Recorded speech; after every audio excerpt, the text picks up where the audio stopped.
Well, we are waiting for the president to unveil his plan to cut the deficit. It does not raise the retirement age for Medicare or cut Social Security. Instead, it focuses on shared sacrifice, and it looks at the Buffett rule, a policy that holds millionaires should be taxed at the same rate as the middle class.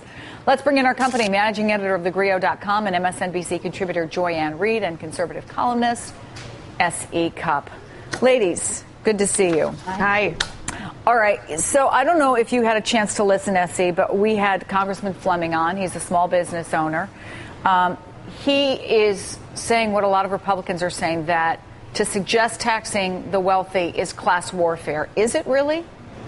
It is. I mean, to me, it looks like the president's been reading his poll numbers, and this is a sort of last-ditch attempt, a Hail Mary, if you will, to sort of gin up his base where he's been losing a lot of favorability. There's a lot of class warfare rhetoric in this plan. 1.5 trillion of it, more than half of it, is really just a big tax increase on the wealthy, pleasing, I think, only Warren Buffett for the shout out, which was nice. But there's also stuff in here that I don't think Democrats are going to like either. Cuts in Medicare and Medicaid. Let's keep right now with the taxes to the wealthy, because Joy-Ann, I'm just trying to really figure out here how we get away from this kind of class warfare rhetoric and look at it on the merits.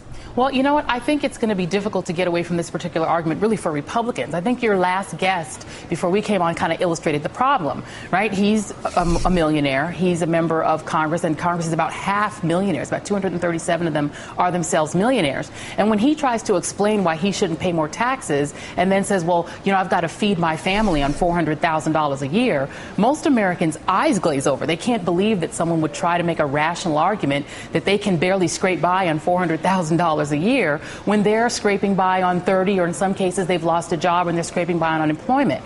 The basic fairness argument is a problem for Republicans. I think the way this is framed by the White House is a winning message, because most Americans can't relate to trying to scrape by on $400,000 a year. That is not what he said. He did not say he has to feed his family on $400,000 a year.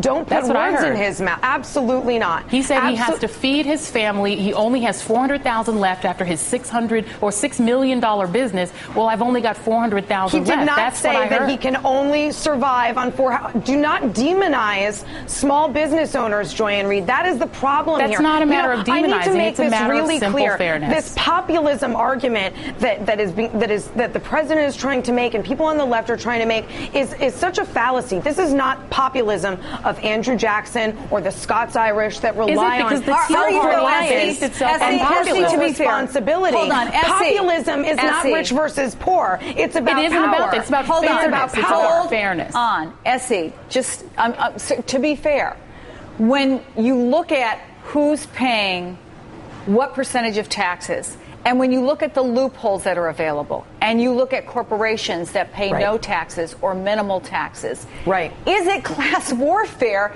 to sit back and say, I'm an average American citizen, I'm paying 20, 30, 40% of my income in taxes, and yet a corporation that cleared billions and whose CEO made tens of millions, if not more, something's wrong with that equation. I think Republicans does that have to be called class warfare? It seems to me like a straightforward question. I think Republicans would agree that tax reform is absolutely necessary. But if this were really just about fairness, then instead of raising Warren Buffett's taxes, we would lower his secretaries and lower then we'd have a bigger deficit. The tax rates of the middle class. But hold on a second. We need more spending cuts and less tax increases. No, hold on a second, Essie. Hold on a second. It's also a political loser. No, this is never going to happen. I'm sorry, but the majority of Americans agree with the idea of raising taxes on the wealthy, number one. Number two, most millionaires are taxed at the rate of dividend, which are taxed at around 15%. Most ordinary Americans don't have dividend income and are taxed at the rate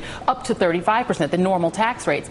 Most small businesses, only 3% of them actually would be impacted by an increase in taxes by rolling back to the Clinton era levels, because only 3% of small businesses make enough money to file at that S corporation rate. You're talking about quote unquote small businesses like the Chicago Tribune.